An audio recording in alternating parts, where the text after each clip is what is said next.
Middlekauff! Hey! Another day of Ham getting abuse on the internet. But we were built for this, John. We can take it. Unfazed. Another day, another penny. A penny. I saw Chris Paul makes $83,000 a game, and we're not making $83,000 a game, but we're not making a penny either. No, we're making a couple nickels, couple shekels. Just rubbing them together. Appreciate everybody being here and supporting. We love you all. We love the people. Yeah. Hey, we got another mailbag coming up. We emptied our mailbag tank the other day, so get some more mailbag questions in. You go to Apple Podcasts. You leave us a review, 5 stars. We appreciate it. And in that review, you ask us a question. Any question can be something really specific, draft, something hypothetical, whatever you want. We appreciate that. Go do that.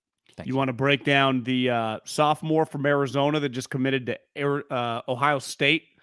I saw yesterday. I was like, God, can you imagine? It's one thing in basketball and football. There's junior, senior year. We got a lot of time left. I mean, I don't know if I'd feel that great about committing at a school like Ohio State to a guy that's a sophomore, but Ohio State, and he made some video, and I was like, God, I feel like an old man watching this. But yeah, I don't really know what that had anything to do with anything. But no, you know what? You actually going to lead me to something I meant to bring up to you yesterday, but I forgot to. Not on the show, but we're on, so I'll bring it up to you right now. You see that kid? Did you see that? I did not see that kid. I just follow a bunch of like 24/7 guys on Twitter, so like it was a big deal. Like, oh my God, so and so committed to Ohio State. He is 15 years old. I'm like, to basketball? No, he's a quarterback. I'm like, who knows how this thing's gonna end up? I got a guy for you. Maybe we should even. Do you know the potential #1 quarterback in the country is just right down the road from us, under the radar? What high school? Pittsburgh, CA. Yeah, is where Najee Harris from. Pittsburgh High. Jaden Rashada. I was talking to I was DMing with a major college scouting guy yesterday, who said there are some people who've got Malachi Nelson, who's the kid who's supposed to go to SC with Lincoln, and there's Arch Manning in the 2023 class, and there's a third guy who's in the 2023 class. And this guy's like, I know everybody puts those 3 at the top, but Jaden Rashada, everyone's finally coming around on this kid. Like, where's he committed to? He's not committed anywhere yet. Now, this guy gave me his prediction of the 2 schools it'll come down to, which I can't share right here. I'll tell you. He said, keep this between us and don't tell Middlekauff, but I'll tell you. But he's got a lot player in the state. Yeah. I mean, this guy thinks he's a top, he will end up being a top 15 overall player in the country. And I actually watched some videos of him. Just seems like I don't know, maybe looking at a picture of him, he looks like he's 26.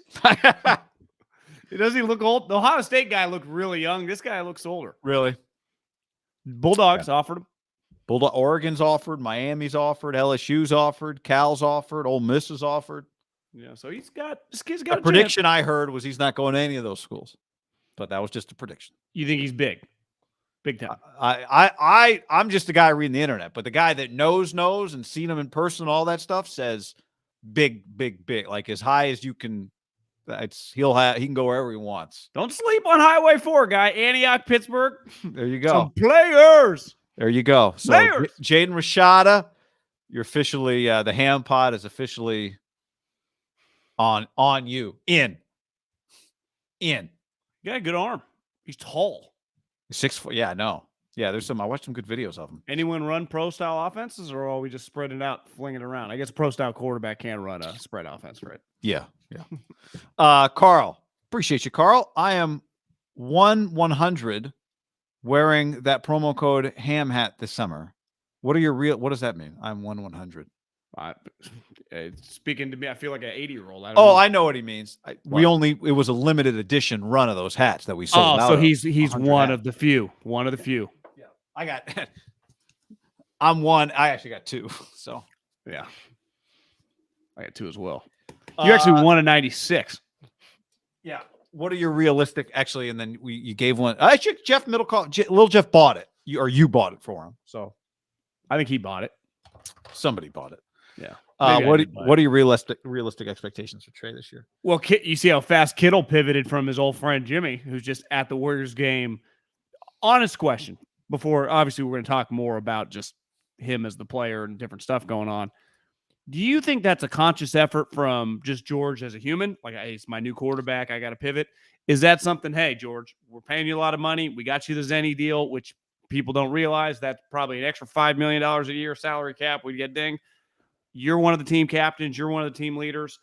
That's kind of coming from John and Kyle, like kind of take him around, be around this guy. Because I'm not saying George isn't a good guy, wouldn't hang out, but he went from being, I don't know, Jimmy's right-hand guy, always taking bullets for Jimmy, everywhere with Jimmy, to now just going to Warriors game on Trey's birthday. That's not random, is it?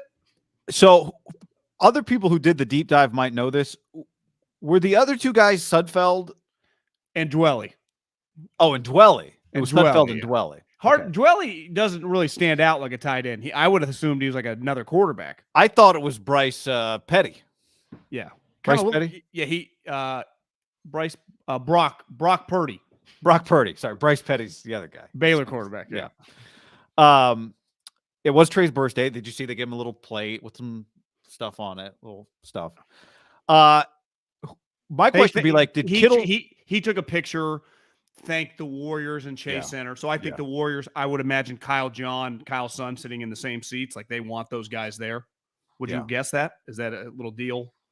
Maybe. I think George tagged whoever hooked him up with the tickets in the thing. Well, it was Chase Center.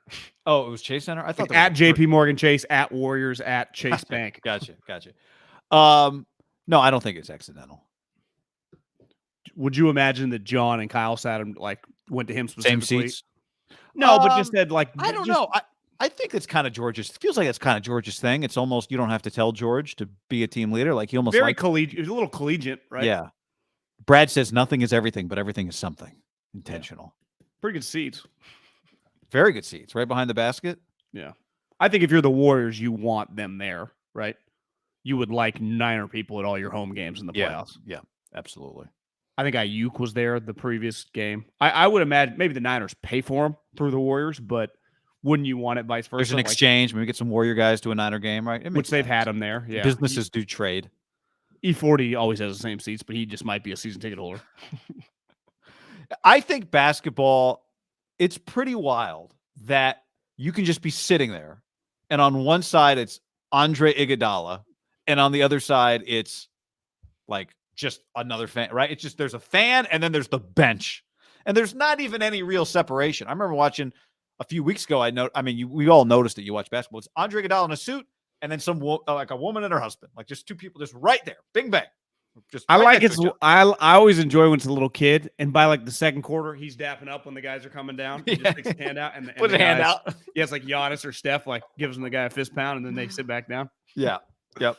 I can't even imagine as someone who, the best seats I ever had were, probably upper lower bowl at like Arco Arena in like '96. It really wasn't that expensive. That feeling of being like a 10-year-old in that environment. I mean, I would have never stopped talking about it for the rest of my life. I know. To my friends. I know. You would have been yelling at Chris Paul probably, though. And I would have got tossed. That Niner guy says, has there ever been a 22-year-old QB that gets crapped on as much as Trey Lance has? Let us all thank John and Kyle for not committing. It is May, and the national media is making a lot of noise. Yes, I would say 22-year-old Jamarcus Russell probably got crapped on more when he started one game as a rookie. I'd say Mac Jones takes a lot of shit. I'd say that Zach Wilson takes a lot of shit. I say, listen, part of being in the big leagues, and it's not even just, it's one thing to make the big leagues or make the NFL or make the NBA. It's another thing to immediately be the star quarterback, right? And you become the starting quarterback. You are the star quarterback. Now, it doesn't mean you're going to play like a star, but it definitely means you have the name recognition and everyone gives a shit, right? So everyone's going to have an opinion. And until you prove you're Mahomes or Allen or Lamar, people are coming for you. People like to see people fail as much as people like to see people succeed, because most people, don't succeed necessarily in life. So I think it's an easy thing, especially with athletes, to kind of talk shit when guys suck. Yeah. I also think it just if your take is Trey's going to be really good, then the take is based on kind of having to wait to have your proof, right? it's harder to have truly that take for him specifically because no one really watched him. Like, I mean, we got some like fan scouts that watch YouTube, but there's a difference of like when Mac Jones came out, people had watched him. When Tua came out, right? When Andrew Luck came out, like everyone had an opinion if you're a football fan because you had watched the guy play. Yeah. Steph Curry was a rookie, right? You had watched him play at Davidson. It's easy to kind of shit on Trey because no one wants people are like, well, I remember when he took down South Dakota State 18. You guys, he ran fourth quarter. Also, throwing it to, Trey Lance Jr. I think isn't his brother on the team? Here's the other Trey Lance's brother. I think he plays for North Dakota. His younger brother. Here's the other thing. If you bet against every quarterback that gets drafted, you'll be right more than you're wrong, right? Yeah. If you bet against quarterbacks, you are not playing the odds if you pick a guy that you like. Yeah. All right. We got so much to talk about. I mean, a lot. So let's get to it real quick. Thursday night, we will be live Thursday night. NFL schedule release show. Little nugget for you, John, doing a dive on I'll wait. I don't want to slow us down anymore. So I'll get to that coming up because we're going to hear something Richard Sherman say. But anyway, Thursday night, right here, YouTube channel. If you're listening to the podcast after the fact, YouTube channel, and we'll be diving into that. We also had this piece of news today. Tom Brady signed with Fox Sports for a 10-year, $375 million contract to begin as Kevin Burkhardt's analyst whenever he retires, whatever that is. Pretty incredible, historic, twice as much as anybody's ever been paid in media. To be an NFL broadcaster, a remarkable deal for TV Tommy. Well, yeah, when you things haven't been going his way, eventually it shows you it's a good life lesson. You just keep swinging. Eventually the dam breaks. In all seriousness, like it was, I woke up this morning at like 6:15 or whatever and saw, I think either a Wall Street Journal guy or the Sports Journal guy had just tweeted that he was going. And clearly they all got the information from the Fox earnings call or whatever, right? The CEO said that they had signed Tom Brady. And that was like, damn, it's a pretty good get. It was clear, like, not this year, whenever. I mean, hell, people started making jokes like in 7 years, or here's a picture of Kevin Burkhardt, and they'd show like an 80-year-old. Like that was all funny. And then it gets leaked that he got $375 million. Like if you had told me, he signed like, 5 years, $100 million, just, test it out. But then you see the number, but then you start thinking about it. Honestly, it kind of makes some sense, right? Like, you want to get access to me? Do you know what Tom Brady would make on the open market, just speaking to like Apple or Coors Light or Ford? Like, I mean, he's one of the great champions in the history of the world. And then you start thinking, like, who are his comps? To me, his two comps in American sports are Tiger Woods and Michael Jordan. They are so rich that they couldn't be bought for this. Like, Tom would, honestly, it's kind of impressive. And again, nothing has happened, and this is not even guaranteed that he makes it there. That you could even buy Tom. Like, I would have thought he was like, you could always buy Peyton. I didn't think you could always buy Tom. And it just goes back to Tom was retired for, 45 days, absolutely despised retirement life. And now he's basically signed up for a job after a job that he's not even completely done with. I know. And it may be part of buying him to do this, paying him, is that it interests him and he might want to do it.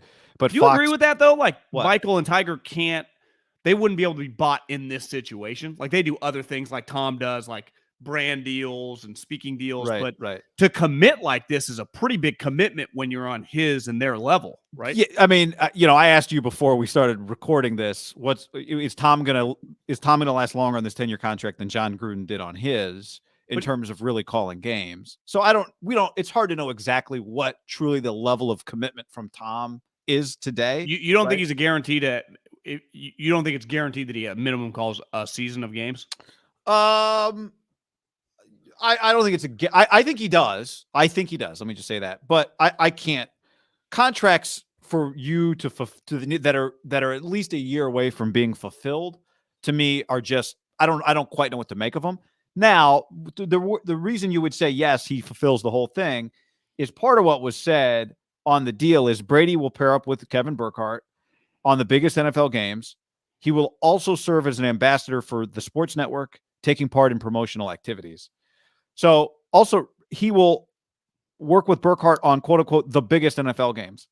Does that mean Fox just has the biggest NFL games? Is that just a casual line, or does that mean Tom will do like 7 games a year?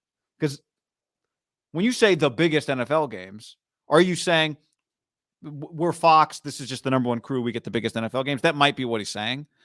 Or he might be saying, well, the biggest games are the games that Tom will do. See, I think the way the fans read it is like he's doing Giants Cowboys week 4. How do you read that? Well, Giants Cowboys would qualify. But hey, they get all but Fox gets the 125, gets all the games all season. I get that.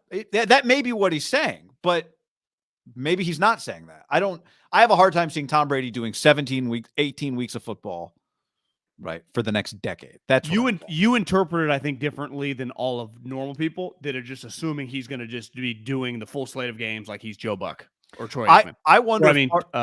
Tony Romo. I wonder if part of this deal is Tom. Here's the thing: if you think you might want to do this, if you say no, we're going to go like try and pay Sean Payton, and then the door will be closed because we're going to sign him to a 10-year contract. So if you think you want to do this, let's sign this deal. And then whenever we'll hold the spot for you, but you got to commit. We'll hold the spot, but you got to commit. Because if you don't commit, then we're going to go get Sean Payton or we're going to give Drew Brees, whatever. Derek Papa texted me today. He's like, who has the Super Bowl this year is Fox. If you were Fox, would you put Brady in the Super Bowl broadcast this year if he's not playing in the game? And my answer to that is yes. Yes, I would. To call the game. Now, you might put him in there as a third member of the booth, like with Greg Olsen. But this goes to we were talking about they haven't announced that Greg Olsen's doing this. No, but whatever. Somebody's going to be doing it, right? Yeah. And that person, presumably, their question is going to be, so I'm just a placeholder for Tom. But the reason I said yes is this goes back to you asked me beforehand, before we started, like if Tom did a game, would that not be one of the highest rated games ever? And the answer is yes. But imagine if Tom's first game is the Super Bowl against, maybe it's a team he just played. Maybe it's 2 teams that he's played, right? Yeah. So that would feel like that's a splashy way to kind of start getting your money, because you don't get the Super Bowl again for another 3 years. Maybe 4 now. Isn't NBC, CBS, ABC? ABC, yeah, it's 4-year rotation. I think you, who's just been doing this longer, read it differently than 95. I think if you just polled 95% of people that said Tom Brady and Fox, they think he's calling every game in the season. That's what they think. You don't think that's like the conventional wisdom out there of what just people saw the headline? I mean, you're asking me what I think people think. Yes, yeah. That's what I think people think. Well, and that might be right. I'm not saying it's not right. I didn't even think it until I read you that line just now. I didn't hear how he said it, right? So I don't know if that could just mean Fox has the biggest games every week and Tom will be calling them. That could be what he's saying. Yeah. But he could also be saying, yeah, Tom, because when you say he'll also serve as an ambassador, he'll do some promotional activities. Well, I'm paying you $37 million. Well, but that makes sense. Like you said, what does it cost to get Tom to come talk to your company? If you're Tito, you want Tito Beverage wants Tom to come talk, and Devin from Tito's and Haberman and Middlekauff, we're all there in Austin together to watch Tom talk. What would he pay Tom for that appearance? Yeah. $1 million? More? I mean, for an hour? Yeah. Right? Yeah. I mean, like, so when it's like, hey, now you're our guy, and we're just going to have an exclusive partnership agreement, now. Yeah, like, hey, Tom, once a month you're going to go on our biggest show, which is Coward. And he's like, yeah, it's part of we have some different stipulations like Troy used to do. But Troy probably had a little more juice to say, no, he wasn't making as much money. You pay a guy $37.5 million. Again, Tom can say no to stuff, but you do have access to the guy, right? Also, he's never made $37.5 million to play quarterback. Yeah, exactly. Now, part of that is his own doing, right? Like Eli Manning, Matt Stafford, he hasn't made as much as Drew Brees. Like, he chose to take less. In business, if you're Tom, like, I think part of this was eye-opening. Like, that's a lot of money for something that you don't really even know what he's committing to. Even beside the games, right? Like, obviously he costs more than Troy Aikman or Tony Romo, even though he's never cost a game. We agree there, right? Just in a vacuum. Like, if you want to get Tom Brady to call your games, the power that would be for Fox, he's worth more than those guys, right? Like, if you're Tom, the negotiating If that's all I was going to do, you can't ever ask me to do coward. You can't ever ask me, call me up for the draft. I'm just going to do your games and I'll do the playoffs. It would start at like $25 million probably, right? Yeah. If like, what's the going rate? Well, Troy Aikman's the best in the business, been doing this forever, is making 19. Tom's like, well, I'm Tom fucking Brady, 28. It's like, well, Tom, okay, what if we put on another 10 and we get you for this, this, and this? And it could be we're going to do the next, another edition of there's going to be a Tom Brady documentary we put together that we'll partner with you on. Maybe we'll partner with you on a movie. You want to get creative? Like you want to do some stuff? You want to have, why not this guy? How about the Tom Brady, like Gruden football camp?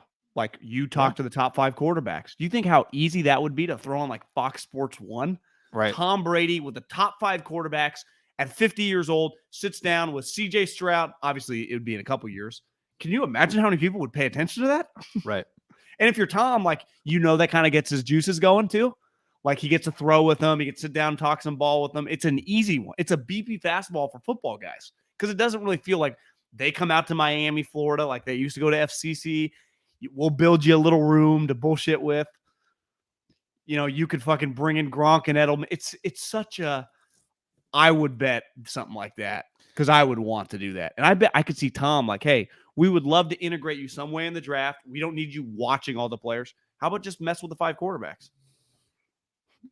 I feel like that would get his juices going. Hell, why not go play one of them, play golf, go play 9 holes with them. We'll film it. Yeah.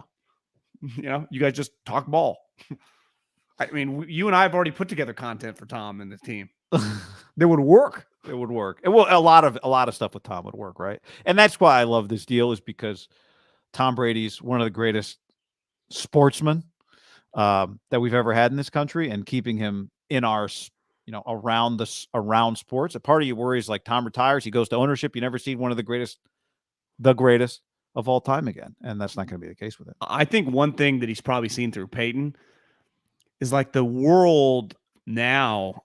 And you and I are lucky the timing of our lives, like we've kind of living through this and we've built a business around it, is that like you can like be creative. Your brand, we all can partner up and make money. Like you see Peyton just kind of got creative with the football stuff and just doing different things, throwing out ideas with Eli and just going to like put the stick 'em on with Biletnikoff, just doing just random shit that I bet those were Peyton's ideas. Like, Tom, just fucking hit us with some ideas. What do you want to do?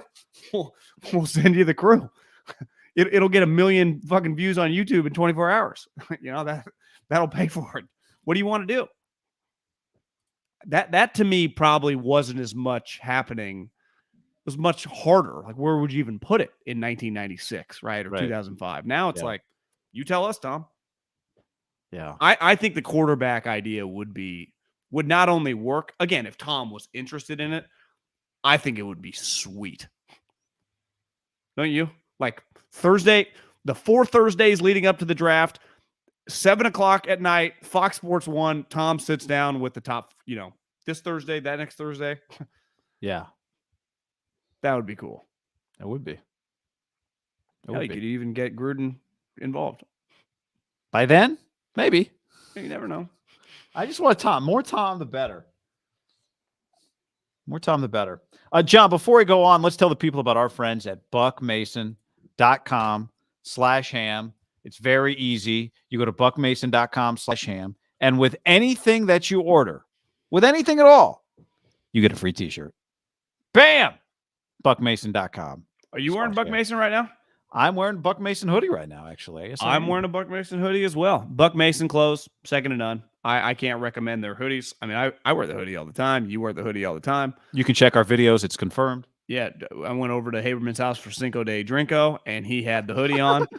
And we obviously own a lot of their T-shirts. We own a lot of their stuff because we don't just advertise. We live and wear and use the stuff that we advertise with. And listen, we don't just push Buck Mason because they're paying us. We actually use the product, wear the product, and can't recommend the product enough. You get a free T-shirt. So just go. They got V-necks. They have the Prima tees. They got it all. Go check out their website, buckmason.com/ham. Yeah. The only pro tip that we recommend, maybe size up if you want a more relaxed fit. I wouldn't even say relaxed. Maybe get your normal size if you like a trim fit. But if not, go ahead and size up. So if you normally wear a medium, get a large. And I think you'll find that works perfect. The Pima, I love, like John said. The Slub is also great. Highly recommend the hoodies as well. They got straight bottoms. They got curved hems at the bottom. So many options for you to choose from, and great quality as well. Some great colors. Go hit it right now. buckmason.com/ham. Thanks for their support. I've been wearing it since before they started advertising, and we're fans. We look great in the product. Thank you. Joe Buck Mason. It's funny. Male models. Did you see Buck and Aikman are like revealing some of the games that they'll have? I saw something on social media of the two of them on like Good Morning America.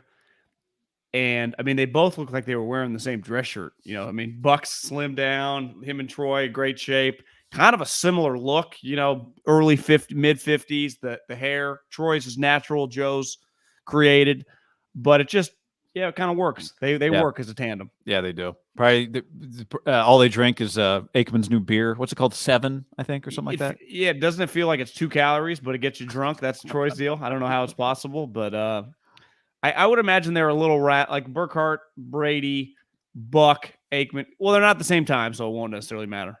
Romo could get hurt in the ratings, though.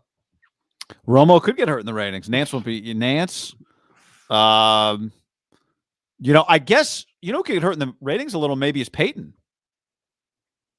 How though? Well, he goes up against Part of it was like, these 7 guys in the booth. I don't even know what the hell's going on. Let's go to Peyton and Eli. Now it's like Joe Buck and Aikman. But then Peyton's thing is like, buffering, and it wasn't perfect. Yeah. What'd you say, Kevin Hart? All right, John. One thing we talked about on our Monday show on YouTube, which was YouTube only, that was not a podcast. So if you missed that, go check it out. We talked about some of the comments of Rich Scangarello. I found out we've been saying it wrong this whole time, not Scangarello. Scangarello. He was on the Tapeheads podcast with Bob Wischusen and Greg Cosell, and it was so I listened to it. Grant Cohn gets the credit for finding it. One of the quotes on the podcast were, "Do you want a guy who throws it hard and 70 yards, or a guy that runs really fast, or do you want a guy that throws with anticipation, on time, allows yak, processes, a natural leader, those qualities?" Now I listened to it. He was never directly necessarily talking about Trey Lance, but I mean, that's what we're talking about here. And so I think it's not a leap at all to reach the conclusion that he would have preferred Mac Jones to Trey Lance. Part of that is that he had 3 guys to rank. 2 of them fit the one category, and the other guy's the opposite, right? Justin Fields, Trey Lance, and Mac Jones. Yeah. Part of this too is that there has been in the John Lynch, Kyle Shanahan era, there have not been a lot of leaks that you could there have not been a lot of leaks, period. B, anything that comes out is hard to attach to those two. I would say on the internet streets in the last month, there's been a lot of smoke on a lot of people not connected to each other, DMing. I got a text the other day, Scangarello and Kyle did not get along. DMs from people. Scangarello played golf with this guy and told him he hates Trey. Scangarello, there's a lot. Scangarello talks to a lot of people. And again, I thought he was good on this podcast. At one point, they asked him about Trey Lance in the class, and he kind of skipped over Trey and went to Malik Willis. So, I think it's fair to say that there's a lot there. So we can talk about some of what he said, but I wanted to get this specific theory to you. Because I have been hammering, I've been hammering this. Last year before the draft, there were a lot of reporters that said the Niners were going to draft Mac Jones, national reporters. And after they didn't, and you and I both predicted Trey Lance before the draft, after they didn't, all the guys that predicted that the Niners would draft Mac Jones got roasted for just making stuff up. And my take at that time, and I've maintained this, is that I didn't think all those guys got it wrong just coincidentally and out of nowhere. You thought it was the Mike Shanahan. Now we know it's Rich. I think Scangarello is the reason everybody thought it was. That's just a theory. I don't know that, but I think he's the reason. Maybe we'll get Albert Breer and Peter Schrager on the pod and guests and source guests. I think maybe we can connect those dots and say this is the reason. Well, here would be my question. Rich, and we talked about this yesterday. If we played this game in most draft rooms, you could find a position coach in half of them of maybe in the Jags, he wanted Aiden Hutchinson. Maybe the team that the Lions, their defensive line coach would have rather had Jordan Davis than Aiden Hutchinson. Maybe the corner that, it's like you could play this game. So what could he be telling all the reporters that put all their chips in the middle of the table, that he was the quarterback coach? He wasn't even the play caller, let alone the decision maker. Could he have just been lying to them that Kyle, or hoping that he could use them to pressure? Here's the other thing. You start doing this, eventually John and Kyle, who have a lot of juice, are going to ask Peter King or Schrager, like, where are you hearing this from? Right now, old school Big J's aren't going to ruin their source. No, can't do that. But it's kind of clear, like, where's this coming from, right? Because I think part of it, we thought it was the Shanahan family. Here's the irony. We think the way he's describing a quarterback is the way that Kyle thinks, right? Like that Kyle, this guy feels like from Kyle the way to look at quarterbacks. And then Kyle pivoted and this guy was left on an island of thinking the old school way because Kyle wants to go new school, which might be the case. But regardless what this guy thinks, why does it matter? That's my question. Why does it fucking matter who Rich wanted? I just don't think it will. I'm not saying to you. I'm just saying in general. Like, why does it? He wanted Mac Jones. I'd say, yeah, I'd get rid of Rich too. Like, if I was John Lynch, I'd be like, get this guy out of the building. Like, he doesn't like. Well, I think the biggest reason it's relevant information is because there is a school of thought out there that, in fact, what Rich wanted is what Kyle wanted, and that Kyle got talked into Trey Lance. I guess what I'm saying, if this quote would have came out a week before the draft, anonymous from a 49ers offensive coach, would be like, God, Kyle Shanahan thinks like that, right? This would have read like Kyle Shanahan's quote. Sure. But remember what Kyle Shanahan's press conference was. You want a guy that does all the things, right? And the guy that... Because he was angry. Because he felt like they were trying to push him back against a wall to have to... But he's not wrong. But here's what we know. The guy that has the athletic skills has a chance to be the complete package. The guy that doesn't does not. Now, the greatest quarterback of all time does not have the athletic skills that we're talking about, right? No. But the point is just... He fits Rich's... He fits... Yeah. But I think the reason it's relevant is because that school of thought, I think it's a good sign for the 49ers in some ways, right? That they got rid of Rich? I got rid of Rich. I was whatever. But just that line of thinking created a disagreement with Kyle. Perhaps. Maybe there was just a personal whatever. And as you pointed out yesterday, it bears repeating, he did get a good job. Yes. The Kentucky offensive coordinator job's a good job. As we talked about on the YouTube stream yesterday, I would say most people that listen to us and DM us think like, oh, they just fired him and he took some shitty job at Kentucky. The Kentucky offensive coordinator job pays $900,000. $900,000, and they win. I think they've averaged 10 wins the last. They finished 3 second years. in their division in the SEC last year. I think their head coach has got like an 8-year extension. Like they're a big time SEC program right now. So he hired a guy that, I mean, he's replacing a Rams, offensive coordinator who went from the Rams to Kentucky, now back to the Rams. Like, they like the Shanahan, McVay, that offense, right? That's what they like running in Kentucky. But I also think that people act like he just went to Cal Poly, because I would say historically you went to Kentucky football. Who would take that job? It's the SEC's a different animal now. Yeah. Just turn on a random ESPNU Saturday afternoon, and when SEC baseball's on, it looks like, Jesus Christ, there's 18,000 people there. One other thing he said, they asked him about small school guys, and they were like Josh Allen or Trey Lance or Malik Willis, and he talked about Josh Allen and Malik Willis and did not talk about Trey Lance. Maybe he just doesn't like Trey Lance, and which is okay if you just don't like the player. There's no I'm not in any way killing Rich Scang. He might be right. Yeah, he might be right. Right. We hate to say that, but I thought what was interesting was he talked about how much he loved Josh Allen coming out in the draft, and do you remember what draft that was for the 49ers? This got me thinking about this particular. It was the 2018 draft. McGlinchey? So that was They took McGlinchey? That was the McGlinchey draft. Yeah. Yeah. So they took that. McGlinchey got picked at, do you remember what number? 9. And Josh was 7. So the question is. You're saying Rich was on that staff, right? Rich was on that staff. Was he on that staff? But Jimmy was on the 18? team then.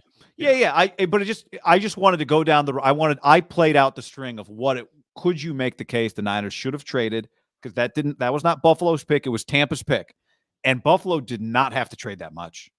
Buffalo traded 12 and 2 2s for 7 and a 7th. So to move up from 12 to 7, they traded 2 2s, which is not nothing. But to get your franchise quarterback, it's not trading 2 additional 1s. You think they would regret that trade? Is that the easiest trade that they'll ever make? The easiest trade they'll ever make. Okay. I guess okay, sorry. Let me just finish this. Because I think you could argue, well, what would the Niners have traded to get from 9 to 7? What do you think? At least a 2, maybe 2 2s, maybe a 2 and a 3. They didn't have 2 2s. So maybe they would have traded 44 and 70, which were Dante Pettis and Fred Warner. Or maybe they would have traded the 18 second and a 2019 the next year, 2 2s, right? And that would have been Deebo Samuel. So in any event, there was just a separate. I guess my overall take, though, is that like a position coach, every position coach in the league evaluates their position. Sometimes if you think the guy's good, you let him evaluate other offensive players or defensive players, depending on what side of the ball. They have opinions like a scout. And you spend all this time doing the work. You end up getting to know them. You meet them at the combine. You may go to pro days. And you just develop, you like individuals and you don't like other ones. What's a little weird on this one, it's one thing not liking Trey the player. Maybe you think his arms, the loopy release. Like I could see, like, you just don't like running quarterbacks. You fall under the mold of what we thought Kyle was. But it feels like he doesn't like him personally, almost a little bit. Because because here's the thing. He refused to say his name, right? Well, part of that might be like, I don't want to, like if I were going to defend him, I'd say anything I say with Trey Lance's name is in it. If I'm I don't want to kill the kid. Maybe he likes him and doesn't want to criticize him. But he's already saying stuff that's getting, and he knows what's going to happen when he goes on. But if he were to say Trey Lance is not as smart as they think he is, or something like that. No, but my thing, what's weird is that if I don't like Guy Haberman, the player, and my team drafts Guy Haberman, well, then if I spend a year around him, even if I don't like you, the player, but it's like, God, I really like the guy, I would start rooting for you. I'd be like, I hope he improves. I'm going to coach him up. How do you spend a year around a guy who's the quarterback coach every single day? Those 2 guys, 3 guys, and it felt like him and Jimmy were getting along really well. Well, Rich would be sitting right there with a Diet Coke, bullshitting with him. A little weird. Maybe Trey found out early on this guy, because again, if I was Trey and I found out like this guy did not want to draft you, that could get out. Which it's not like the players would know. So would Kyle tell him? I don't know. Feels like their relationship. You could just feel an energy from a person, right? They don't. Yeah, this guy didn't like me. Yeah, weird.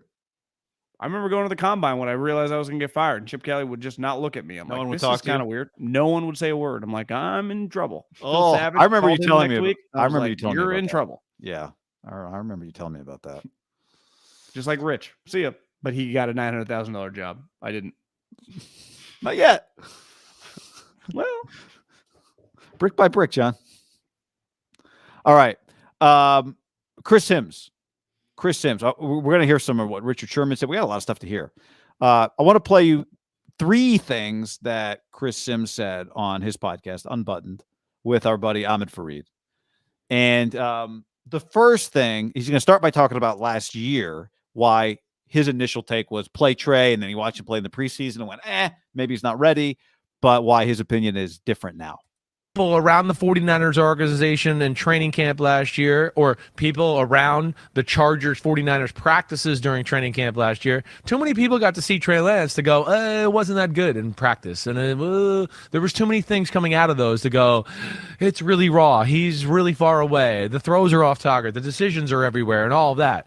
I would say this. Shanahan said a few weeks ago that they think Trey Lance is going to start. He's ready. All right, he's ready. He is. I know they're going to play this dance if Jimmy G's there or not.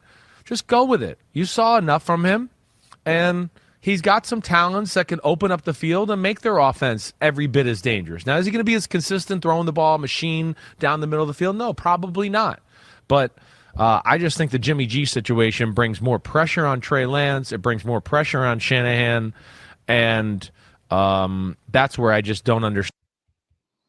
I guess I cut that off there, but that's where I just don't understand why they're dragging this out, or essentially is what he said. Yeah.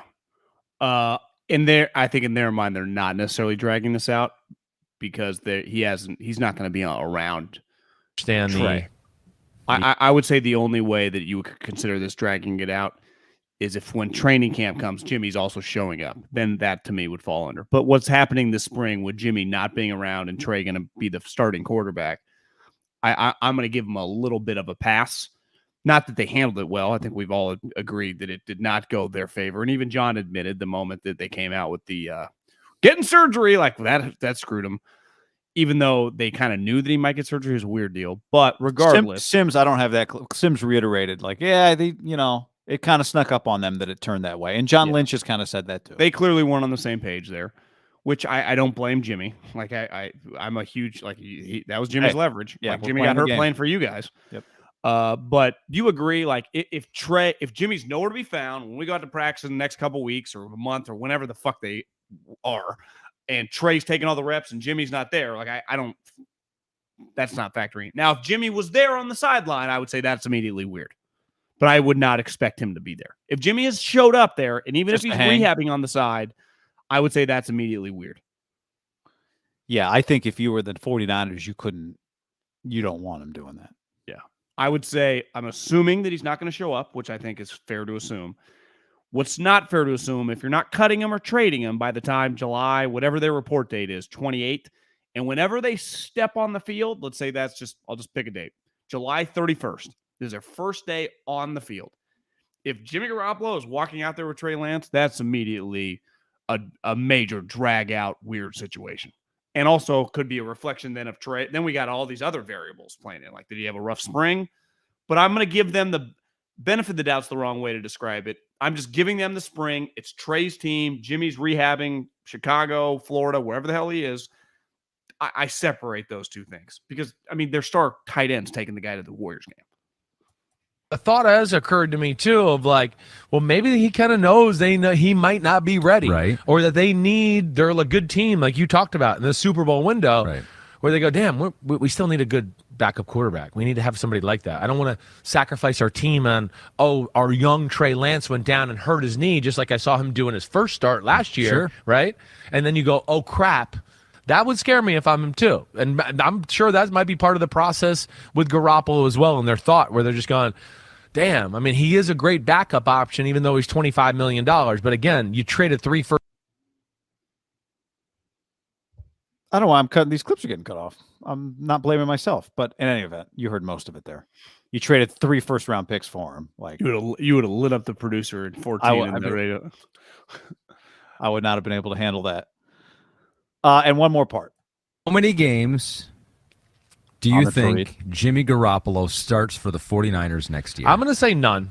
I'm going to go with none, and that at some point before training camp or around that time, they either release him or find some way to trade him. They're going to still have to pay a big portion of the contract or something. But I don't expect him to be there. I can't imagine that happening. 3 first-round picks to get a quarterback at pick number 3.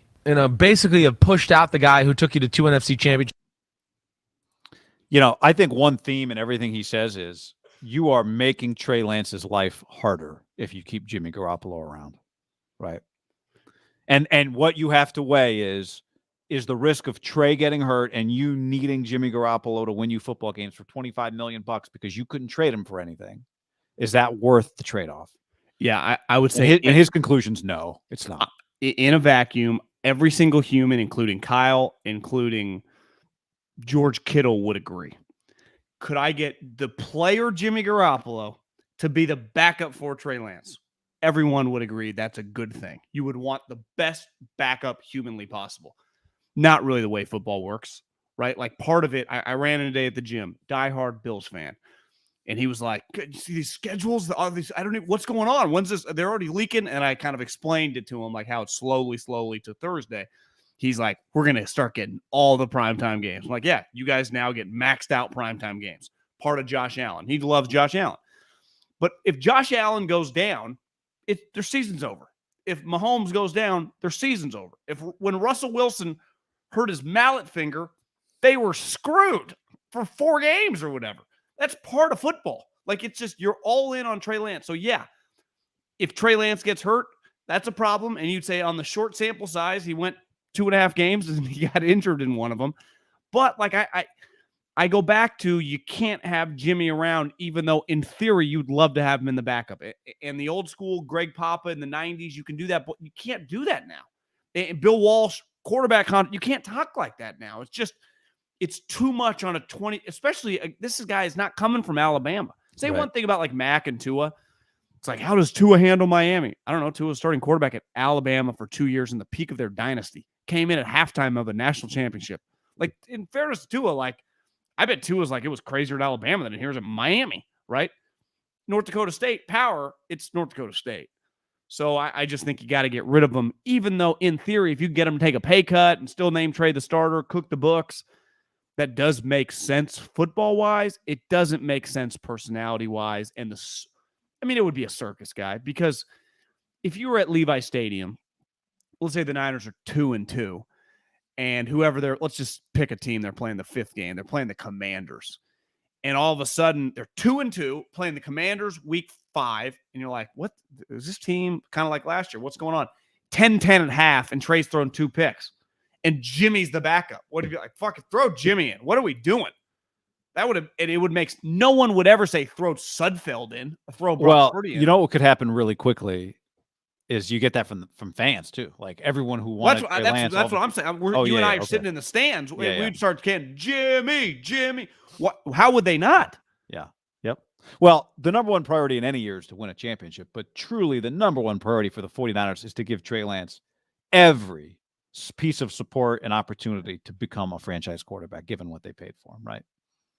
That's the number one thing. That is everything they do. The first thing they have to think of is this good or bad for Trey Lance? Now, well, let's just say this. They had done that trade, and they had made the NFC Championship last year, but instead of the way they made it, Jimmy had been a Pro Bowler and had thrown like 40 touchdowns and 10 picks. If you told me they're going to roll back with Jimmy, I'd have no problem. Like, yeah, I mean, it's like you got that inspired that great Jimmy. But what happened was Jimmy was just Jimmy. And it was like, oh, this is still not great. So it's been very, very easy for it to be like, yeah, we don't give a shit about Jordan Love. Because Aaron Rodgers turned back into, or even you could argue, had the greatest 2 seasons of his career. Like, you just watch him, you're like, has this guy perfected football? And it worked out perfectly for them. Did they fuck up the pick? Of course they did. If they could redo it, would they take Brandon Ayuk or something? Yes. But the result of the way it played out worked out pretty perfectly for them, right? They won however many games in 2 years. He won back-to-back MVPs, and they hosted playoff games. Now, they lost in the playoff games, but if you just said, hey, both years you're going to get home playoff games, and you're going to get your shot, you're going to be the ones, they would take that in a heartbeat. And ultimately, the 49ers would have wanted what's best for the 49ers. And in this case, they just found out, like, Jimmy's just Jimmy. Now, I think one thing we learned about him, and this is where I think he gets a lot of credit around the league, that like Baker and some of these guys are getting crushed. I think we learned a lot about his character, right? I mean, truly, like, he's a pretty high-level guy to just be able to handle the situation. And two, like, his toughness, I assumed he was tough. Just you got to be tough to play in the NFL. Tough. He's pretty tough, right? Like, he can. And it was called into question a little bit when he ended the season before, sitting in the booth. I'm probably guilty because I questioned, like, what's his deal? His toughness was clearly he was in a lot of pain, right? And he had multiple injuries. I mean, he got injured protecting another injury. Yeah. For a team that he knows. Now they're paying him a lot of money, but he knows, like, he's not long for the job. So he earned a lot of respect, I think, with a lot of people, right? Yes.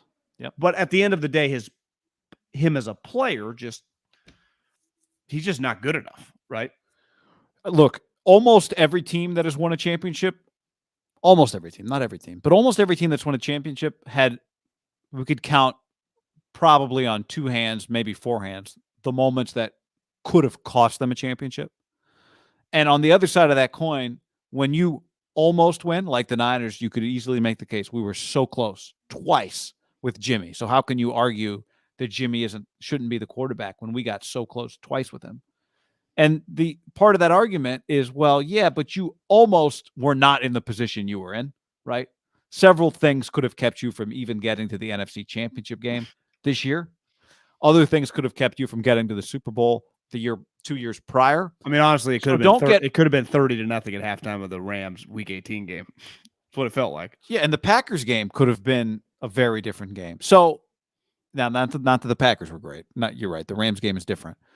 But sometimes don't make the mistake of thinking because you got the correct end result that your process was right.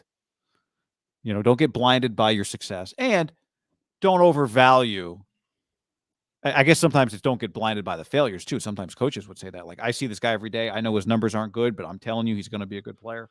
It works both ways. And I think what you said about Jimmy is you're not talking about Trey Lance replacing one of the all-time great quarterbacks in your franchise. What you're going to find out, though, Guy, is that 2 years ago when they went 6-10, they lost all the injuries. Did they overreact to that and make a trade for Trey Lance? Like, we don't have the information, and they might have. Because ultimately, like, they could have rolled back with Jimmy. This season would have been relatively the same. And maybe they could have ended it with Matt Ryan, right? I mean, the Colts have just slow played it, and they've ended up with Rivers and Matt Ryan. Now, they've also hit some bumps in the road, but you just I admire, and I think always the way to be is to kind of foot on the pedal, not foot on the brake. And I think they made the right move and the right mindset, and it was a unique quarterback draft. But they're not guaranteed to be right? No, I mean, they've made multiple decisions. Jimmy Garoppolo's not our franchise quarterback. It's one decision. Then they had to make another decision, which was choosing between these other guys. Well, choosing to actually be aggressive for that draft, right? They could have also had a conversation about Matt Ryan or whatever. Yeah, and the problem for them was going to be, right, like the quarterbacks that became available, I think would have been very difficult for them to do the Deshaun thing, right, in the midst of his controversy. Well, they tried to get Stafford, couldn't get him. That would have been very correct of a decision. That would have been correct. And then you think about this offseason, Russell is a no-fly zone, right? Seattle in a million years would never do that. I think Rodgers, let's say the Jimmy situation had played out, but Trey wasn't on the market, and the Niners were like, we're in the quarterback market, like who's available? And Rodgers was like going to Denver. I think Rodgers might have pushed for it, but I'd have a hard time even if the Niners would have offered 3 first-round picks that the Packers would have done that deal, right? Could you envision a scenario where the Packers trade him to retire then, Aaron? We're not trading him to the 49ers. I don't think you could do that if you're Gutekunst.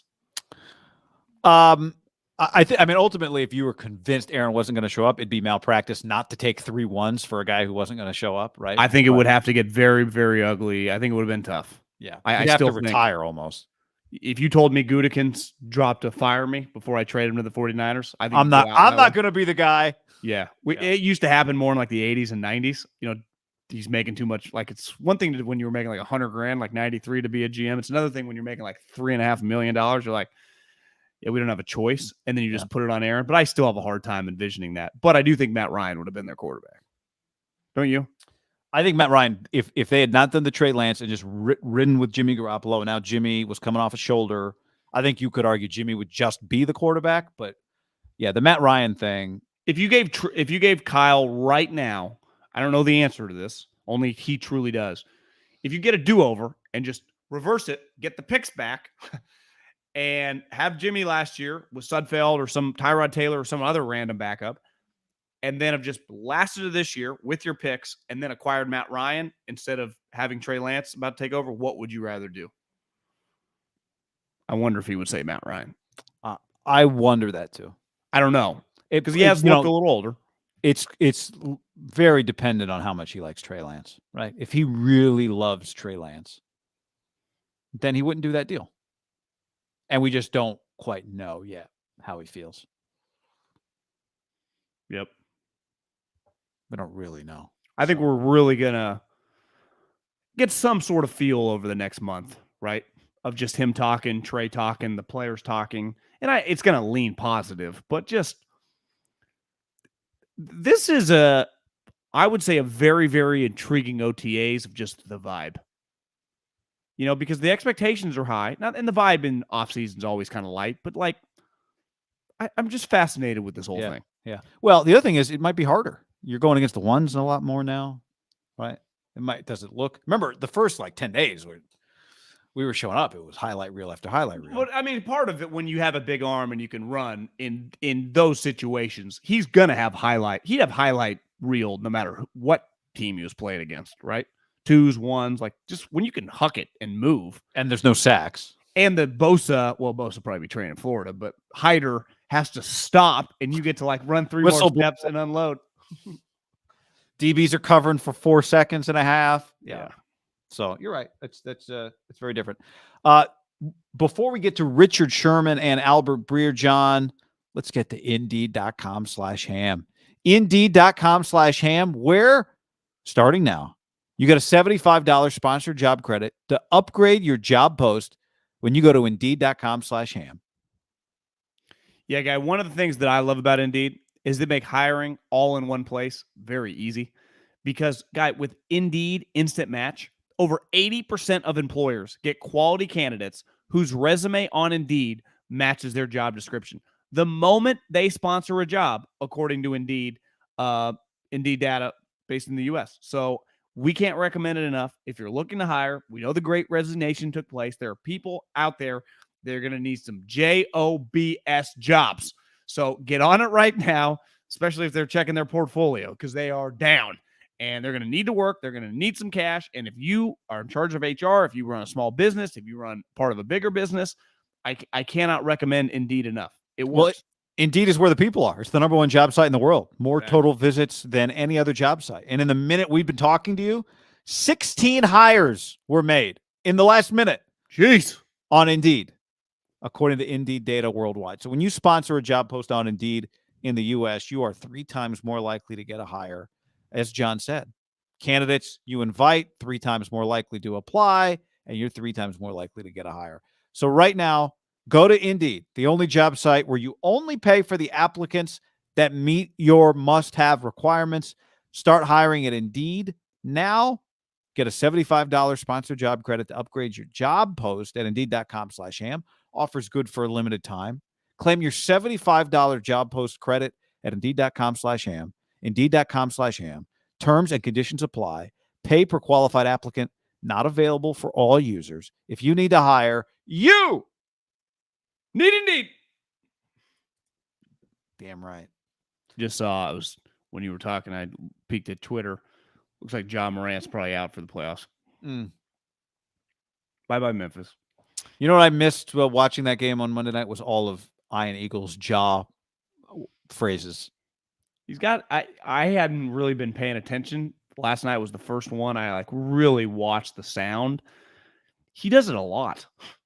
What, like plays on words? Yeah. Is that his thing? He's very clever. Yes, he's got a lot. Yeah. I mean, he was every single sweet layup he had. It was he's got a lot of stuff that he just shoots a bullet, and he's got like 20 bullets, maybe more. Yeah. Him and Jim Jackson's pretty good little combo. It is a good combo. That's just like a high-level NBA announcing crew. Yeah. Because there are clearly not some high-level ones. There are some not high-level. I'm not a huge Stan Van Gundy guy, but he's not terrible. I'll give him that. Like he knows the game. Yeah. All right. I want to let's see. What do I don't know what order I have these in, so let's just try one and we'll see. Maybe this is Sherman, maybe this is Breer. New Amazon employee. Who's that? Well, you see Sherman's talking to Amazon. He's talking. Well, yeah, that's every report right now. So everybody's talking. Well, at 375, his rate just went up. Let's actually go with Sherman. I played Breer there for a second, but let's go Richard Sherman from his podcast, the Richard Sherman podcast. And let me rephrase. The question was about, will Jimmy Garoppolo be around?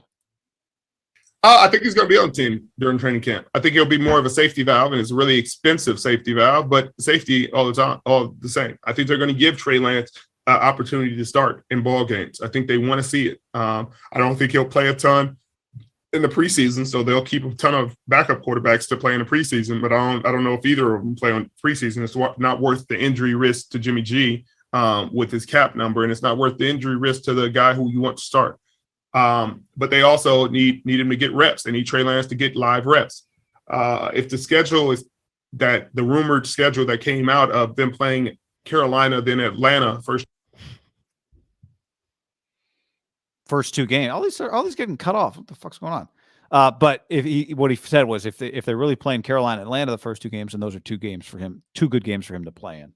Those are road games too, so it'd be a little East Coast. 2 games in the season is accurate.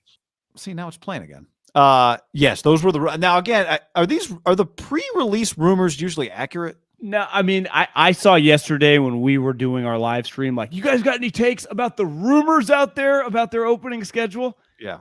And I think if you look at the last several years, they have not opened at home. The Cardinals 2 years ago, I looked because you're right. Somebody said, hey, it gets too hot. They start on the road. The Cardinals game a couple years ago was a home game.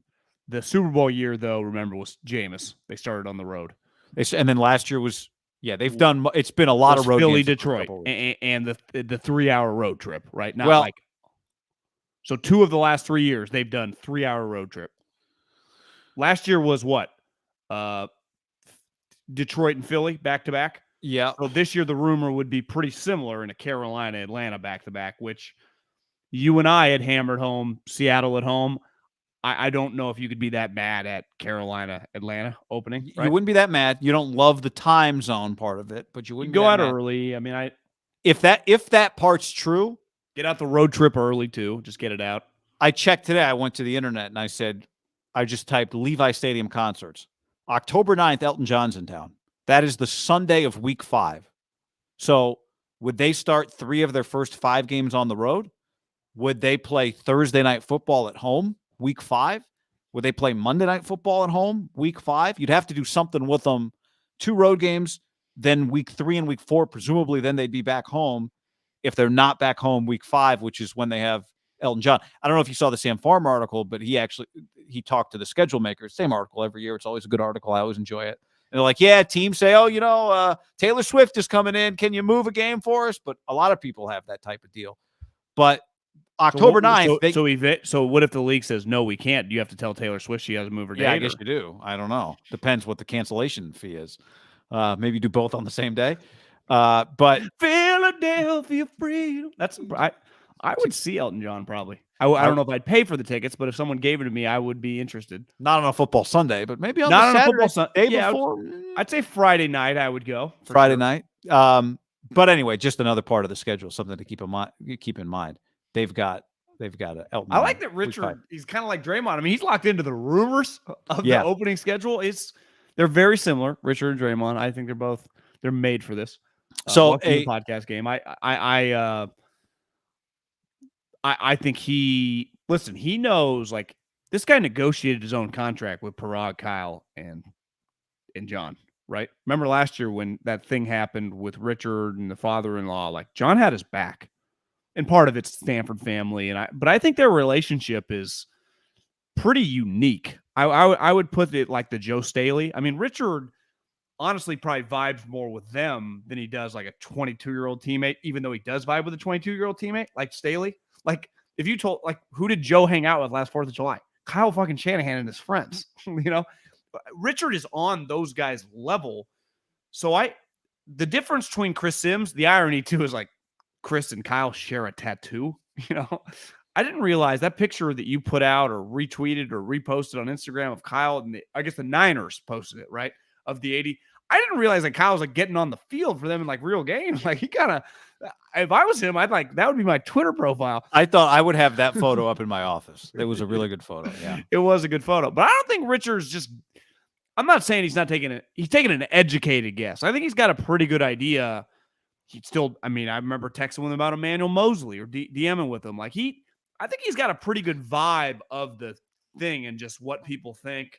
So this might not, like, Kyle or John told him this, but I bet he's kind of got to feel like, I think the coaches, because how would you talk when you work the way players talk about their coaches is the way us normal people talk about, like, our bosses. I don't think he really likes me, or, I think he likes me. It's no different. Like, the coach is kind of more into this guy. Part of it might be, like, to your point, he knows John Lynch very well.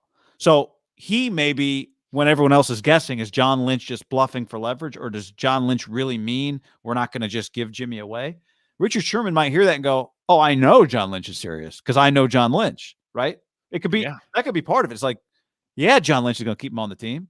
And I know Kyle Shanahan. Kyle Shanahan doesn't want to just get rid of a quarterback that he knows he can win with. Wouldn't you say, too? It might be very simple in Richard's mind. Like, they got a quarterback other people aren't going to just trade for him, and they know they can win with him. Why wouldn't they keep him around? Wouldn't you say an underrated part about the way we talk about Richard's relationship with the Niners, his stint feels shorter than it actually was? Like, he was here 3 years. That's not a season, right? You're with 3 years with someone. You get pretty tight with the operation and the organization. Yeah, it Plus, feels he like. rehabbed. Doesn't it feel like it was shorter than it actually was? Partly because he was injured. Remember, we showed up. He Twice. was hurt. Remember, or And I he guess was he in- wasn't participating, and he was acting much more like a coach than a player. And then he was injured at the end. That first. It feels like he really just played the one season. Seems And like he has a better relationship with the Niners than he does with the Seahawks. Yes. What feels like, well, and I was gonna put Earl in the crew, but you see, like Earl's on the run. Yeah, I did see that. It's kind of sad, but it's now ended, pretty poorly for two guys that immediately had top teams interested in them, right? Like, I think who Richards just all-pro Niners, and then the Bucks signed him. Bobby Wagner, free agent. Who wants him? Ravens, Niners, Rams. Like, it's like their players aren't like, who wants this guy? Oh, the Texans just signed Rex Burkhead. It's Need like, a body. Yes, that ain't the thing. It's just he had to sign with the Lions. Yep. So Pete, I got Pete a little red flagged on just the way, and I'm bad at breakups too. I'm bad at endings and saying goodbye. But Pete's really terrible at it with like his star players, which is a little weird, isn't it? My experience, you're actually not that different from Pete in your goodbyes. You just disappear. The Irish goodbye. Yeah, but it's to me, I'm a big believer. Like, you're not just having some cocktails or whatever. It's a little different than like if you're at a party. Yeah. If you're at mom, right. You've never left a one-on-one. I've never been sitting there with you and then you were gone. But like I've been to a party or two, and Middlekauff's just gone. Like, where'd Middlekauff go? Went home. fine move. Found somebody. Day drinker, not a night drinker. Yeah, I understand. If you want to hear it on Richard Sherman's podcast, you can go check it out. He talks a little more about the Niners there. He hosted by himself. He's got his BFF friend of the guy? show who chimes in and bounces some questions off him and that kind of thing. Yeah.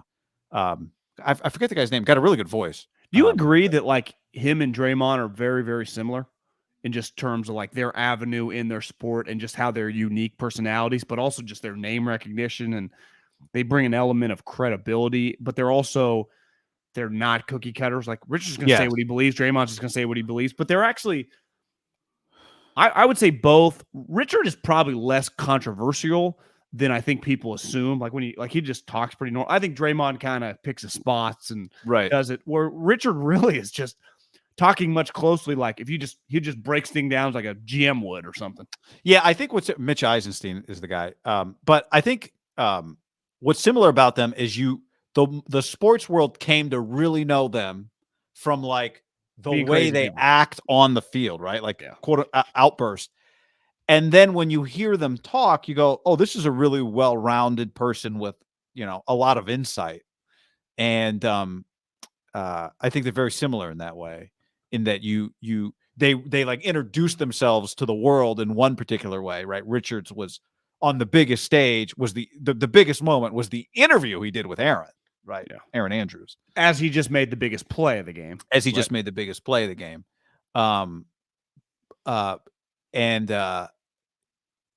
But they talk at this level, like they talk like this mostly, right? They just kind of talk like this. You know, another thing that parallels the two of them, both of them, their college coaches would like take a bullet for Izzo and David. I mean, I would say the David Shaw and Tom Izzo, his position coach, his head coach was Jim Harbaugh, and but David coached him for a year, didn't he? Or did he get him for 1 year? You're right. I guess David feels like the head coach, but his receiver coach. His receiver coach. But I consider David. Did he coach him for 1 year? Maybe. Well, Richard didn't play with Luck, did he? Well, Jim was drafting, right? And he didn't draft him, but I'm saying gone in January. Did Richard play with Luck? Because Luck was Jim's last year was with Andrew at the Orange Bowl, right? I think Richard played 1 year with David Shaw, because I think Richard's rookie season was 2012. No, you're right. So he was drafted in 2011. What was Harbaugh's first year with Alex Smith? 2011, right? He was there 11, 12, 13, and 14. So yeah, he never would have played for David Shaw. But point still stands. David Shaw, and Tom Izzo. 100%. If you said, how do you consider Richard Sherman and Draymond Green individually for both guys, they would consider them a family before a former player, right? Yeah. Because they love the person. Right. Because they are winners. That's the other thing. They're winners. Yeah, and just clearly when you hear him talk. Now, Draymond, Richard does, I think, but I've never heard him say this on the podcast. Like Draymond's thing today, his main take was like, I can be getting cooked all that game. Like Jaren Jackson can be giving me the business. He can be scoring. He can have a great game. It is disrespectful to have the final play of the game go against me. That is like that to me is like Richard Sherman, Seattle. Like he would. I don't feel like Richard talks like that anymore. Now, Richard's career, like Richard might be done. Draymond's still, I don't know, quote unquote, the prime, but he's still. I mean, he started a podcast while he's closer to his prime than he is to being washed up. Yeah, I mean, Richard's. The story I saw yesterday was like, if Richard goes to Amazon, he won't necessarily retire. He'll keep his options open, but he'll focus on media stuff. We'll stay in shape. Yeah, that was part of the story. He'll stay in shape. All right, let's get to Breer. Here's what Albert Breer said. Breer was making a comment to Rich Eisen. This is from Rich Eisen's show. And he said something like about Debo along the lines of, Debo and presumably Trey Lance. And Eisen stopped him and said, what do you mean presumably? Why is everybody talking about Trey Lance that way instead of just saying Trey Lance is the quarterback? This is what Albert Breer said. My belief is that they feel confident they can put Trey Lance out there, right, and he can start. Can he run Kyle Shanahan's offense? The full breadth of Kyle Shanahan's offense. That's the question.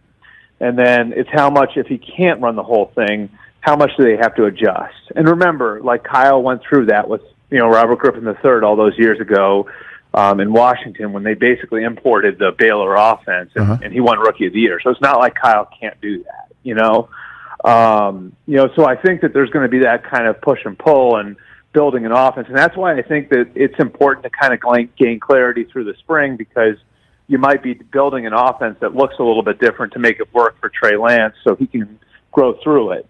And grow through, the process that every young quarterback goes through, so eventually they can get back to running that sort of offense. So I think that's sort of where they are right now. And, I think the bumps they went through last year really informed them too. Like I could tell you, like when they got back from their summer break, like they were blown away by the progress that Trey Lance had made.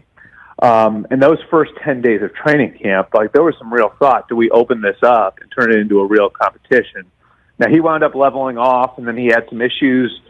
The first time he played, I think that was the end of September, beginning of October.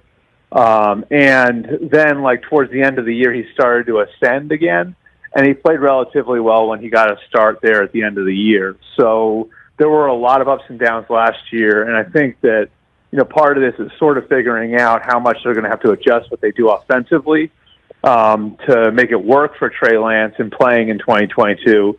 And then, of course, what that'll wind up meaning for Ayuk and Debo is how we finished that statement. So how about the tan Albert has in that picture? Looks fantastic. Like how about when Florida? How about when he almost said Mike Shanahan's offense? Yeah. Well, I mean, it is, right? It is Mike Shanahan. Yeah, it came from Mike Shanahan. I thought he actually said a lot of interesting stuff there. I think on a big picture thought, when a young person goes through ups and downs, is I think his verbiage, he put it. Most of us, when we start our professional career at 21, 22, 23 years old, some of us fifth-year seniors, some of us go, you were Fresno State 4 years ago in the workforce. Trey Lance, they're like a year and a half, basically. Most of us go into jobs and start at the lowest rung. And the pressure, you're not making any money. I mean, there's pressure on you. You feel internal pressure. But I can't imagine there are many scenarios for guys in their early 20s that are higher pressure. Just for any 20, I don't care how immature or mature you are, but that you just feel daily than a pro athlete that's drafted really high. Because even the pressure of like a great artist, like you got to show, like it might be like, God, I've never done 10 concerts in 12 days. This is intense. Like or I just came out with a great album, but now I have to make another one. Exactly. You got some time though. Like you get to tour for a while. Now that tour might be intense, but can you imagine just the daily, like, God, we got another game. God, we got another game. God, we got another practice. God, Kyle's in my ass again. God, we've got a new wrinkle. God, this guy wants to talk to me. God, the camera's here. It is. I think we can be, and I'm guilty as anybody, I think too hard And part of it is just the pressure. That's just the nature that comes along with getting drafted. It's very, very difficult. And I do think he got lucky in the sense of like, if I was going to defend like Zach Wilson, Trevor Lawrence, or just like they had no choice. They had to like sink, swim, and most of them were on the shittiest of shitty teams. Like Trey ultimately got to kind of learn ups and downs while not really playing, right? Yeah. I mean, look at Mac Jones. Like Mac got worse as the season went on. You know, it's very, very difficult. It's why so many guys like get a lot better as they're able to sustain success. Older players, no different than the older you get at whatever job you have, you should get better because everything's easier. Your understanding of everything, you become more efficient in the things that you might not have been, and you're able to improve on whatever your weakness was on certain things. So I think sometimes that we make a really big deal of like a young player had struggles, and it becomes a big deal when a guy's a high pick. It just becomes talked about, right? It's why you honestly never want to, like, if it turns out like Zach Wilson, like the offense was over his head the first couple, you would never want that to get out because then that would be a huge story. Then he'd really be swimming. Like you do try to protect your young assets, right? Because you're paying them a ton of money. You've invested the farm in these guys. And sometimes like Solomon Thomas, he failed not because he couldn't handle it. He was mature. He's a really impressive guy. I mean, everything he's been, it just turned out he just wasn't good enough, right? And that happens sometimes. But, you know, Wasn't good enough to justify his draft position, but was good enough to play in the NFL. And is going to have probably a 10-year plus career. Yeah, where you're drafted changes the amount of support you get and the amount of pressure you get. Tried to tell him. How many times have you heard somebody say that about somebody else? Tried to tell him. Right. It's a go-to coach scout thing to say. Well, it's a go-to parent thing to say. I tried to tell you. But sometimes there are just things that you will not be able to grasp until you experience it. There are things you won't see on a football field until you experience it in real speed with the pressure of somebody hitting you. But when I hear Albert Breer there, I think, I don't know, he's not making this argument, but I think what he said is an argument for why you really do have to go all in with Trey Lance. Even if Jimmy Garoppolo is still on your roster and he's healthy and he can be there at camp. And one of the reasons you have to go all in on Trey is because there are differences to your team when Trey Lance is your quarterback from when Jimmy Garoppolo is your quarterback. They have different skills and they're not at the same place in terms of the understanding of the offense. It would be impossible for Trey Lance to have the same grasp of Kyle Shanahan's offense that Jimmy Garoppolo has.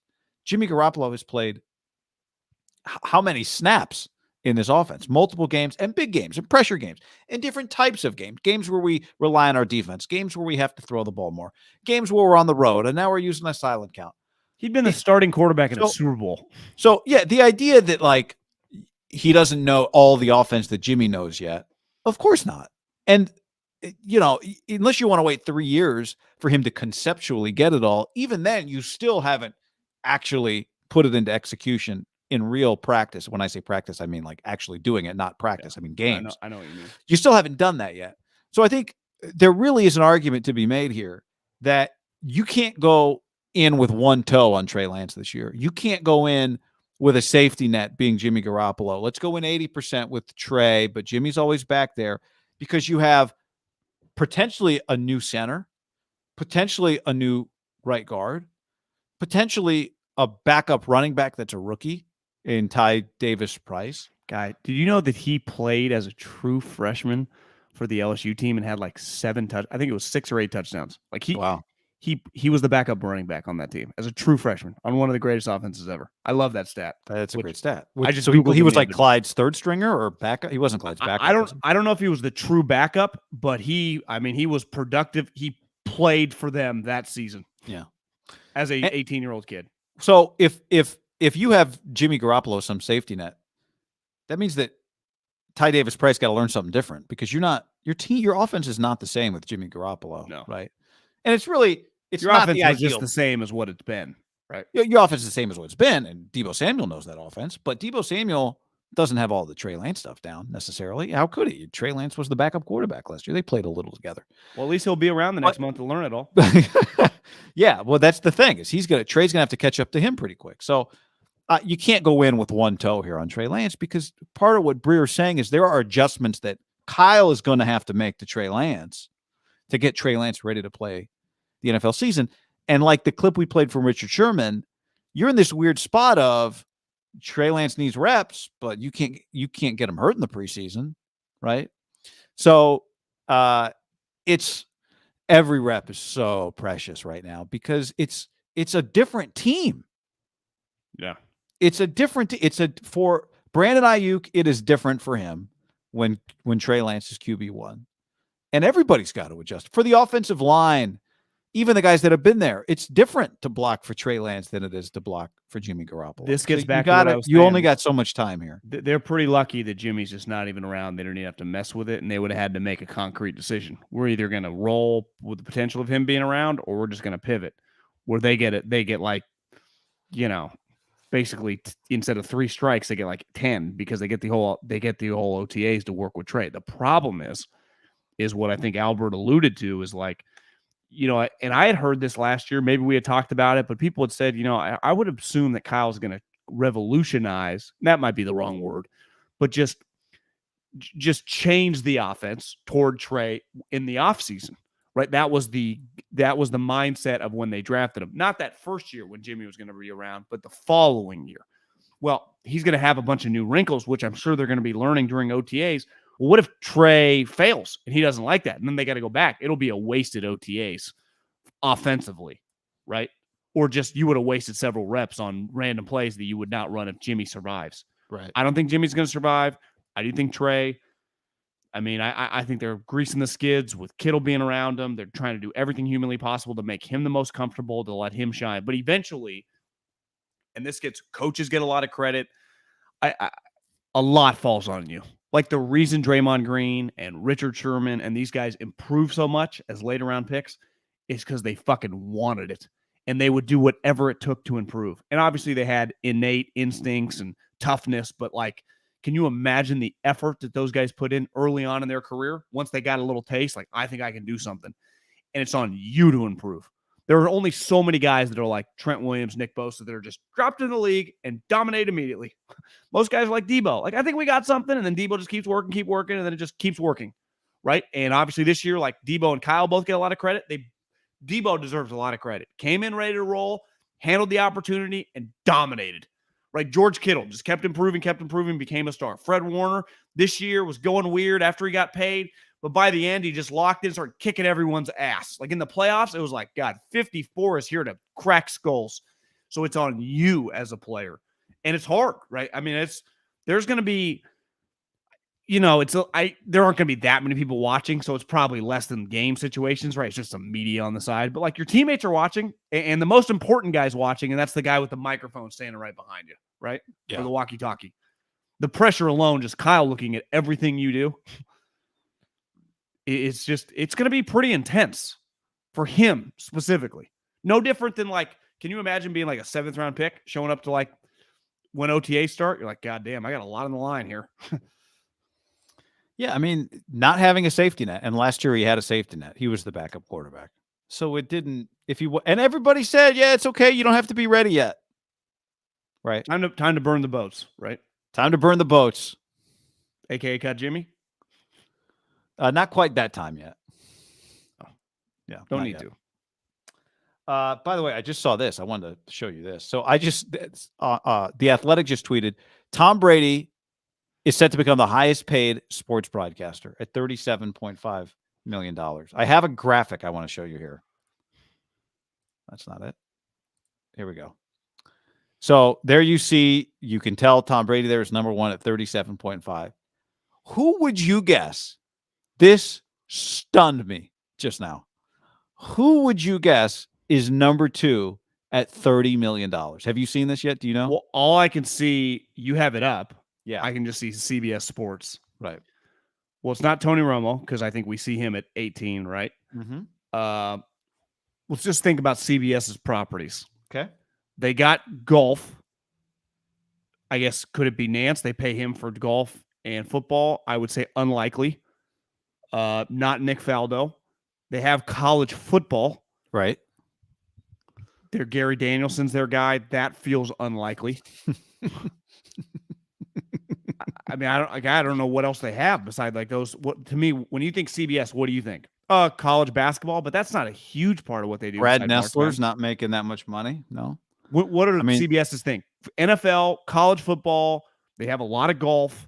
So Mhm. to me, the only golf guy would be Jim. I don't know. It's not Romo. So because then it's Romo, You're close, Michael Strahan, Stephen A. You're close with Romo, but not in the way you think you are. You ready for this? Les Moonves. I mean, is it an executive? That's a good one. Jim Rome makes $30 million a year. God bless Jim Rome. That blows my mind. Well, I think part of it, guy, is that he owns like the brand. So I think, Tom's an employee, Tony's an employee. I think it's like a partnership. Mm-hmm. I think that's how CBS acquired him. It's like when Fox got Colin, he's a partner in all the juice. I think that's Jim's point of difference. He's been a partner. Jim Rome, Jason Stewart. Do you remember that name? He used to be. Hell yeah, I do. He's a producer. He used to produce Jim Rome. I'm pro Jim Rome for the record here. Yeah, he's Gottlieb's producer now. And I remember talking to him a couple years ago about Rome, and like Rome was so ahead of his time the way he, like everyone, like I bet Richard owns revenue in his podcast, but no one in radio ever had that type power. But Jim was so unique that he did stuff like that. And he was so big in sports radio, especially on the West Coast, that I don't think he's always had those deals. So I don't think it's as much like CBS. I just think he owns revenue. That's my like educated guess of the way I've always thought about him. Because there's no way he's generating at this point in time, right? I wouldn't think so. Jim But Rome he's was, been at it for Jim a long Rome time. was owning horses. I remember like 15 years ago. I know. I know. Somebody said here, where's the guy that did the Derby? So, that guy is just Steve-O. That guy is just the track announcer. They just Right, give like- him the mic when it goes. Yeah. And obviously I forget his name, but he's obviously fantastic. I mean, the Derby, to me, the Derby might be the coolest thing, like the hardest thing. Like you have to know each horse's name, and you got to you can't be looking down at your notes. Would you gotta say this is know not the horse. updated because Aikman would be up there right now, right? Like 19. Is that what Aikman? Yeah, Aikman's making more than Stephen A. But this I'm is not- from Is today, Michael obviously. Strahan? Is that accounting for Good Morning Football too? See, it has to. To me, I even not Good Morning Football, Good Morning America. Even though Yeah. that's not a Fox Sports entity, he's got to be making. That's got to be $17 million that he makes, not his salary from Fox, right? What would you imagine that just like on average, like Jimmy Johnson, Terry, like are those guys making 7 figures? I mean, they're beloved in that building. They've been Yeah, I articles think written, so. $5 million each or something. That shows I like their would've- stalwart original. Yeah, I show. would have guessed like 3.5, but maybe it's 5. I mean, you just do it long enough, you're getting raises. I mean, what'd they start at? 500. Yeah, they didn't. 500K? Yeah, they didn't start it. Well, maybe. Did they start post Madden? I think like Yes. 95, Madden was- 90, 94, 95. Madden was making how much was that first contract? They started with Madden because remember they Yeah. bought Madden and they were the pre and post game show. Yeah. Now Madden, they had to steal Madden from somewhere else, but still, I think they had to steal Terry. But so my point is like, let's just say they're all at like $700,000, $800,000, $900,000 in 94. Well, it's 30 years later, right? Yeah. Do inflation in the math. Yep. I would imagine people have tried to steal Howie and Jimmy over the years, right? Wouldn't you? Yeah. Have it take, do not suck. Welcome to the jungle. You remember the smack off Do I remember the smack off? where you would just call in and talk shit about other callers? It'd be a whole was, tournament. It was. I remember AJ would like smack offs on. AJ It was- Riding, our buddy AJ. Yeah, because there was a guy. It's how you found out about cities like Wichita, like Jim from Wichita. Rome is a trailblazer and a revolutionary. Yeah, he's Deserves every penny. nothing but respect for Romy's career. Absolutely, Romy. Carl asked, thank you, Carl. How much better do you think Nick Bosa can get? Well, I mean, Nick Bosa, generally we say you peak at 26, and he's 20. He'll turn 25 in October. So I think get better. You know, I mean, If can you be? If he just sustains around what he's at for like 3-4 years, they're in pretty good shape. If you just sustain being one of the best if you sustain being one of the best, then that in and of itself is a new level of greatness. Like being great for 5 years or 6 years is a new level of greatness, right? It's not like Tom Brady's any one of his individual seasons. He was you wouldn't take any of Tom's individual seasons and go, no one can touch that guy in the history of the sport. But it's the collection of his greatness. Yeah. Your favorite song can be a one-hit wonder, but that band's not as great as a band that put together 10 top 100 songs. Well, I think we all acknowledge, whether you like him, you hate him, however you feel about him individually, when you watch Aaron Rodgers when he's on, you're like, I don't know if I've ever quite seen anything like this. But for whatever reason, his career is going to end. He's going to have one Super Bowl. One. Like, just in an individual vacuum, like, he can do things that Tom Brady cannot do. And everything Tom can do in terms of just a play, like, there is not a play that Tom can run that Aaron can't, right? Like, every throw Aaron can make that Tom can make. But then Aaron can do things on the move that Tom can't do. Yet when their careers ends, they're not even in the same universe, even though they're both Hall of Famers, right? Like, Aaron's not even in the 2 Super Bowl club.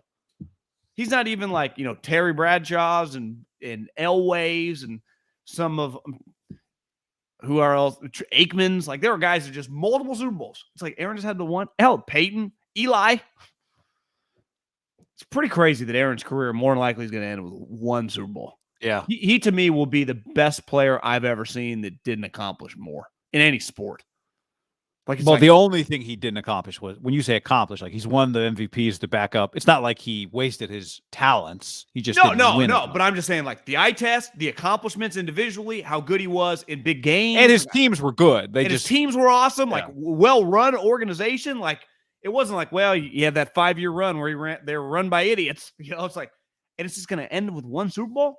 It's why it felt, hell, even Peyton, well, you'd be like, well, he didn't have to do as much. He went to 4, right? He went to 4. Aaron's only going to go to 1. Peyton went to 4. Kind of nuts. Now, it's not, if Tom Brady taught us anything, like, you can have a hell of a run from like 38 to 43. It ain't over till it's over. And for Tom, he's got like another job lined up. So you never know. Yeah. Does Aaron got a podcast in him, you think, when he retires? I mean, he just goes on with McAfee as long as he wants. He wants to go 3, if he wants to go 20 minutes today, if he wants to go an hour today, just keep doing that, Yeah, that way when you're not feeling it, you don't have to do it. I think it's a lot easier to get asked the questions. You know what I mean? Content. Yeah. It's sure. like, oh, yeah, Pat, that's, you get to kind of be you. You don't have to think about it ahead of time. Like, I tell Draymond, like, this doesn't get any easy. Like, the content, he is the content, but his team's playing, right? That's true. But he could just analyze. Yeah. I mean, he's got takes on Bucks Celtics.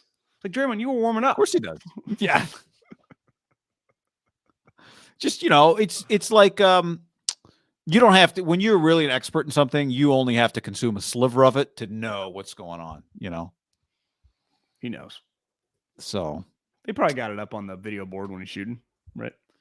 Yeah, it's in the locker room. Somebody told him what happened, that type of thing. All right, don't forget to get in the mailbag. I got some, I mentioned yesterday, Kawakami suggested our show be called The Scout Team. Where did I get some DMs here from somebody else? Have you seen the DirecTV commercial with Poppy, with David Ortiz, Ken Griffey Jr., Randy Johnson, Alex Rodriguez? I have, but I don't think I have. You have, but you just haven't noticed. They're dressed up in like Ghostbuster uniform. Are they at the Coliseum? That's what somebody said to me. It looked like the Coliseum. Why would they all come to the Coliseum?